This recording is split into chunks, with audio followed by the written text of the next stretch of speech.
뒤에 물질 대사와 건강. 자, 3단원 들어가 봅시다.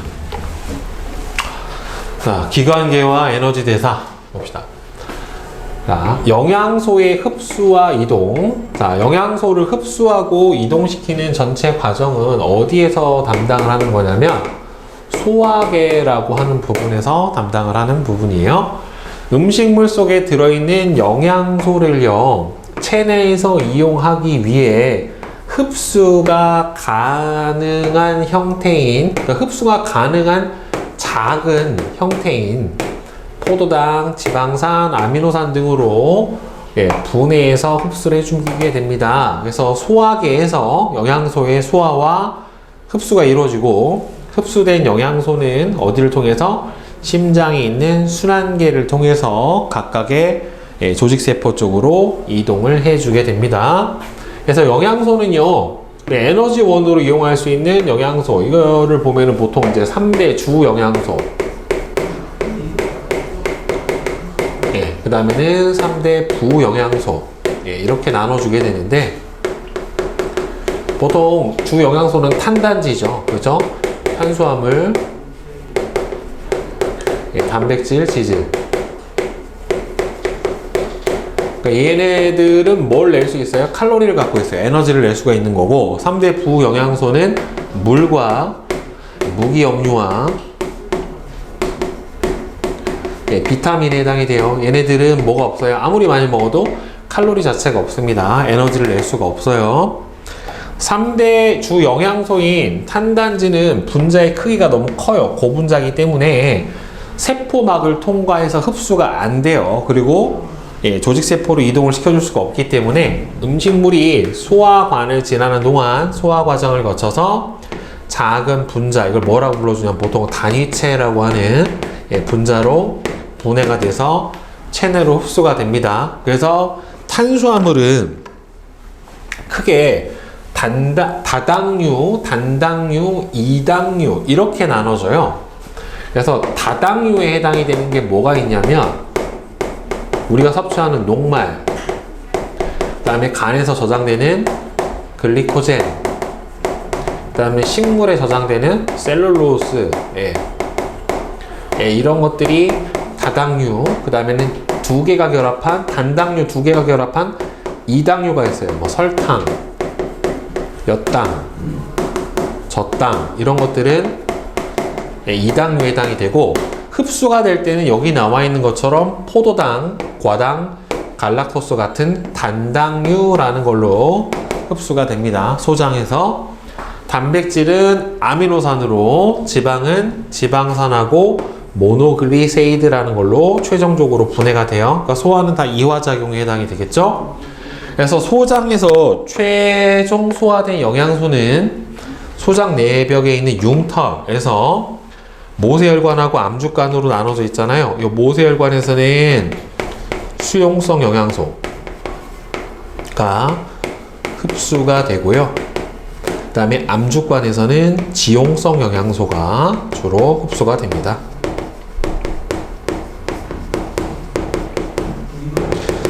그래서 따로따로 흡수가 되지만 둘 다 최종적으로는 혈액에서 섞여서 심장으로 이동을 해주게 됩니다. 그래서 사람의 소화계에 해당이 되는 거, 입식도, 뭐 간, 쓸개, 위, 이자, 소장, 대장 이렇게 나와 있어요. 특히나 여러분들 여기서 나중에 헷갈리면 안 되는 게 간인데요. 간은 소화계지 배설계가 아니에요. 학생들이 많이 나중에 헷갈리는 게 배설계에서 요소를 합성을 해서 암모니아를 요소로 합성을 해서 독성을 좀 약하게 해주는 기능을 하는 부분이 간인 거는 맞는데, 간은 배설계가 아니라 어디에 속한다? 소화계에 속합니다. 그러니까 저 부분은 헷갈리시면 안 돼요. 자, 그 다음에 기체의 교환과 물질의 운반을 보면 이제 소화계를 통해서 영양소를 흡수를 해냈고요. 그 다음에 호흡계, 코, 기관지, 기관, 폐로 이루어진 호흡기를 통해 세포호흡에 필요한 산소가 흡수가 되고요. 물질 대사 결과 생성된 노폐물인 이산화탄소와 물이 배출이 돼요. 그러니까 물은 수증기의 형태로 날숨으로 배출이 되는 겁니다. 자, 흡수된 산소는 순환계를 통해 조직세포로 이동을 하고요. 조직세포에서 생성된 CO2는 순환계를 통해서 호흡계로 이동해서 밖으로 배출이 일어나게 돼요. 그래서 호흡계는 코, 기관, 기관지, 폐 등으로 이루어져 있고, 폐는 아주 작은 모양의 매우 많은 폐포로 구성이 되어 있어서 공기와 접촉하는 표면적이 넓어요. 그러니까 소장벽도 주름이 많고 수많은 융털로 되어 있어서 음식물과 접촉하는 표면적이 넓어요. 이렇게 되면은 교환의 효율성이 높아져요. 이렇게 되면은 교환의 효율성이 높아지게 되고요. 그 다음에 순환계는 심장, 혈관 등으로 구성이 되어 있고, 혈액은 여러분들 기관이 아니라 결합 조직에 해당이 돼요. 얘는 조직이에요. 온몸에 퍼져 있는 혈관을 따라서 순환을 하고 물질을 운반시켜 줍니다. 그 다음에 기체 교환은 폐로 들어온 외부 공기 중에 산소는 폐포에서 모세혈관으로 유입이 되고, 그 다음에 세포 호흡으로 생성된 이산화탄소는 모세혈관에서 폐포 쪽으로 이동을 한 후에 배출이 일어나게 됩니다. 그리고 이때 기체 교환을 할 때는 기체의 분압차에 의한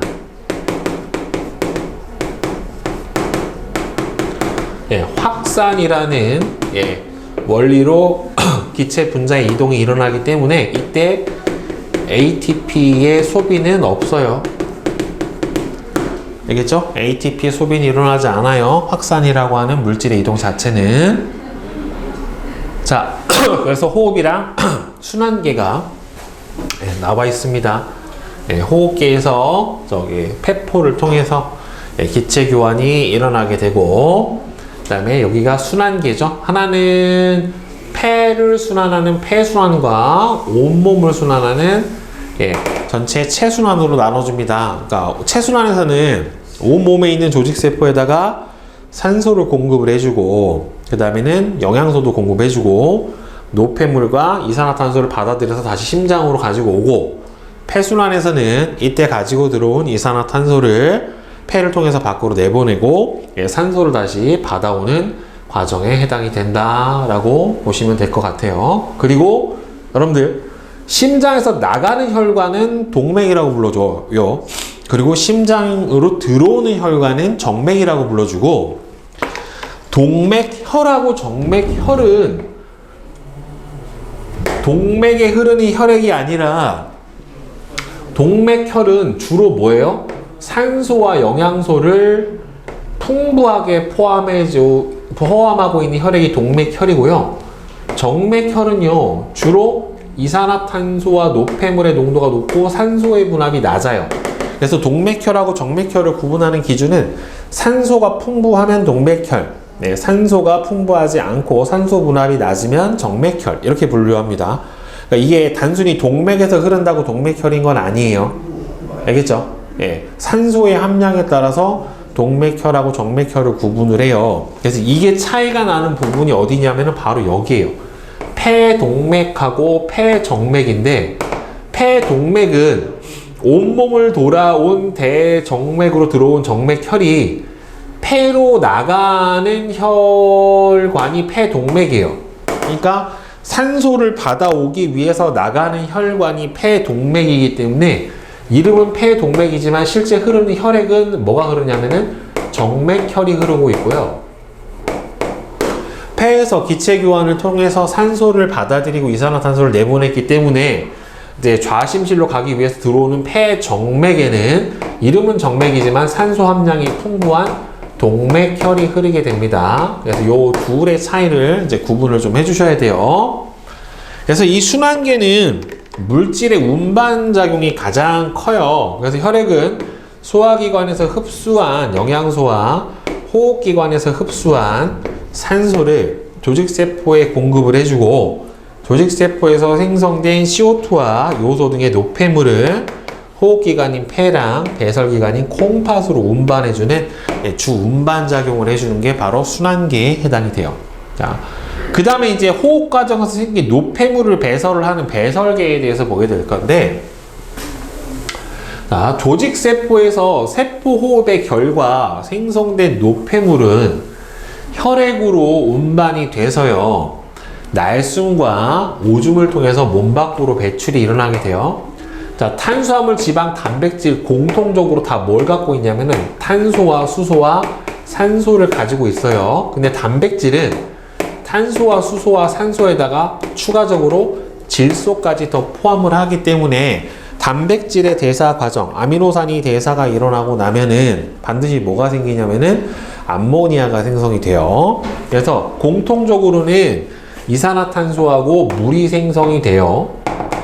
그래서 이 이산화탄소는 폐에서 날숨을 통해서 배출을 해주고, 물은 콩팥을 통해서 주로 오줌으로 배설이 되거나 날숨을 통해서 수증기의 형태로 배출을 해주게 됩니다. 그 다음에 아까도 잠깐 언급했지만 단백질의 대사 결과 생성되는 질소 때문에 만들어지는 암모니아는 독성이 너무 강하니까 간에서 요소로 전환된 후에 콩팥에서 걸러져서 오줌을 통해서 밖으로 배설을 해주게 됩니다. 그래서 이 과정이 전체 노폐물 배설 과정에 해당이 돼요. 그래서 이산화탄소의 생성과 제거를 보면 탄수화물, 지방, 단백질의 분해 과정에서 다 유기물이기 때문에 공통적으로 탄소를 포함을 하고, CO2가 만들어지면 폐로 운반돼서 날숨을 통해서 제거가 되고, 물도 공통적으로 생성된 노폐물이고 콩팥이나 폐에서 배출이 되고, 암모니아는 무조건 콩팥을 통해서만 배출을 하게 됩니다. 자, 그래서 콩즙으로 오줌 속에 효소 분해하기라고 돼 있는데, 여러분들 콩즙 안에는요 뭐가 들어있냐면 유레이스라고 하는 효소가 들어있어요. 그래서 유레이스라고 하는 효소가 들어있어서 이 유레이스는 요소를 뭐로 분해하냐면 암모니아로 분해를 해요. 예, 요소를 암모니아로 분해를 하는데, 참고로 요소는 액성이 뭐냐면은 중성이에요. 근데 암모니아는 액성이 뭐에 해당이 되냐면은 염기성에 해당이 됩니다. 자, 그래서 지금 보면은 증류수, 요소, 오줌, 콩즙 이렇게 네 가지가 있는데, 시험관 A는 증류수, 그 다음 B는 요소만, C는 오줌만, D는 증류수하고 콩즙, 요소랑 콩즙, 오줌이랑 콩즙 이렇게 집어넣었어요. 그리고 지시약으로 뭘 사용했냐면 BTB 용액을 사용을 했는데, 참고로 여러분들 BTB는 산성에서는 색깔이 노란색이고 중성에서는 초록색이고 염기성에서는 청색이에요. 청색, 파란색에 해당이 되는데, 자, 여기서 보면은 증류소는 당연히 색깔이 초록이고 요소도 초록으로 나온 걸 봐서 요소는 뭐예요? 중성이에요. 그 다음에 오줌도 초록색이니까 오줌도 중성이에요. 근데 증류수하고 콩즙은 노란색이니까 콩즙 자체는 뭐다? 액성이 산성이다. 근데 요소하고 콩즙을 넣었더니 푸른색으로 바뀌었어요. 그러니까 콩즙 안에 있는 유레이스라는 효소가 요소를 분해를 해서 뭐로 바꿨다? 암모니아로 바꿔서 염기성이 되니까 색깔이 푸른색이 나타나게 된 거란 말이에요. 그런데 여기서 보면은 오줌하고 콩즙을 넣어도 E하고 F가 실험 결과가 똑같다는 소리는 결국에는 뭐예요? 아, 오줌 안에 뭐가 들어있다?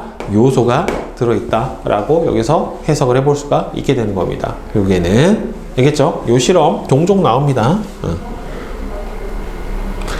자, 그래서 모든 기관계는 이렇게 유기적으로 연결이 되어 있어요. 중심에 순환계가 있고, 순환계, 호흡계, 소화계, 배설계. 자, 조직세포는 따로 떨어져 있는 건 아니고요. 이 조직세포는 호흡계에도 있고, 예, 소화계에도 있고,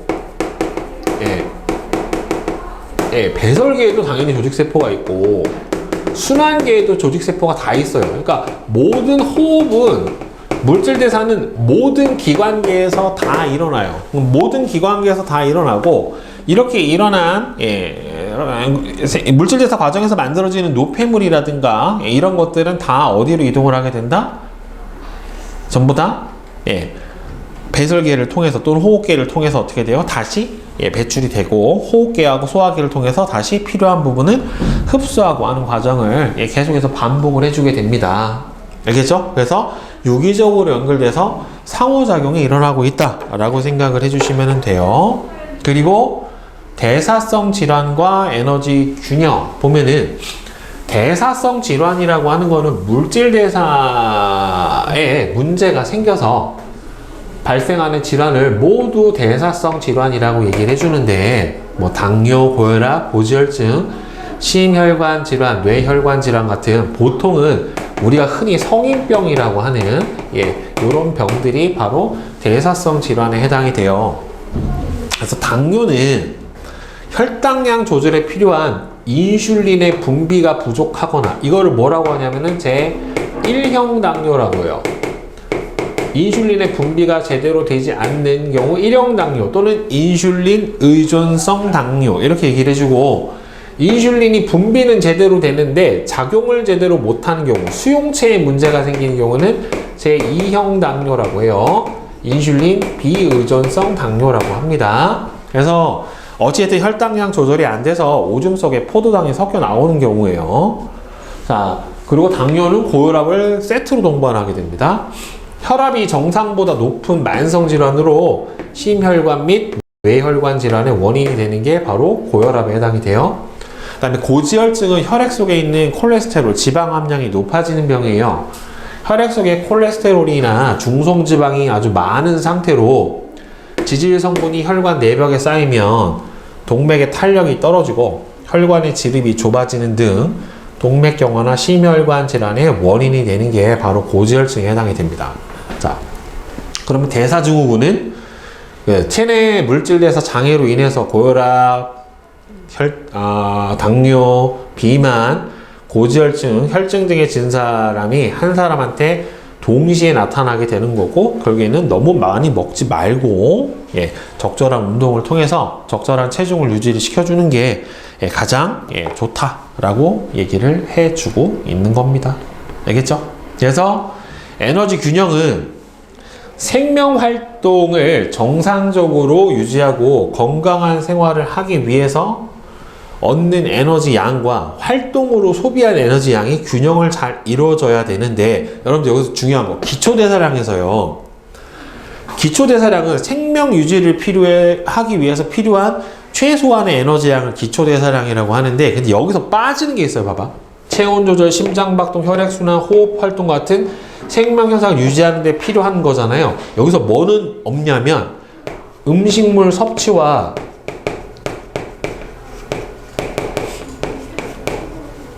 소화에 필요한 에너지는 여기에 들어가지 않아요.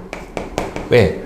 음식물을 얼마나 섭취를 할지도 모르고 섭취를 언제 할지, 그 다음에는 사람마다 다르기 때문에 소화나 음식물 섭취에 필요한 에너지 양은 기초대사량에 포함이 안 되고요. 활동대사량은 뭐 밥 먹고 공부하고 운동하게 된 다양한 활동을 하는데 소모되는 거고, 여기 1일 대사량에 들어가요. 1일 대사량 안에 보면은 하루에 총 소비하는데 필요한 에너지 양 안에는 기초대사량과 활동대사량을 더한 거에다가 음식물의 소화와 흡수에 섭취에 필요한 에너지 양까지 더해준 게 1일 대사량에 해당이 돼요. 그래서 소화에 필요한 에너지는 어디에도 안 들어가고 기초대사량에도 안 들어가고 활동대사량에도 안 들어가요. 1일 대사량 안에만 들어가게 되는 겁니다. 혹시 에너지 계산하는 문제가 나왔을 때 저 내용을 꼭 숙지를 하고 있어야 됩니다. 그래서 결국에는 뭐 균형 상태냐, 과잉 상태냐, 부족 상태냐에 따라서 체중의 차이가 나게 될 거고, 참고로 여러분들 주 영양소의 그램당 에너지량은 참고로 탄수화물 얼마가 돼요? 탄수화물의 에너지는 1g당 4kcal에 해당이 돼요. 단백질도 이건 문제에서 줄 수도 있지만 외우고 있어야죠. 1g당 4kcal의 에너지가 소비가 돼요. 얻을 수 있어요. 지방은 1g당 9kcal, 이거 뭐예요? 9를 왜 이렇게 했어? 자, 1g당 9kcal의 에너지를 얻어낼 수가 있게 됩니다. 그래서 계산해 줄 때 영양소에다가 각각을 곱해 주시면 돼요. 알겠죠? 네. 뭐 저거는 요 단원까지는 그렇게 많이 어려운 내용은 아닙니다. 네.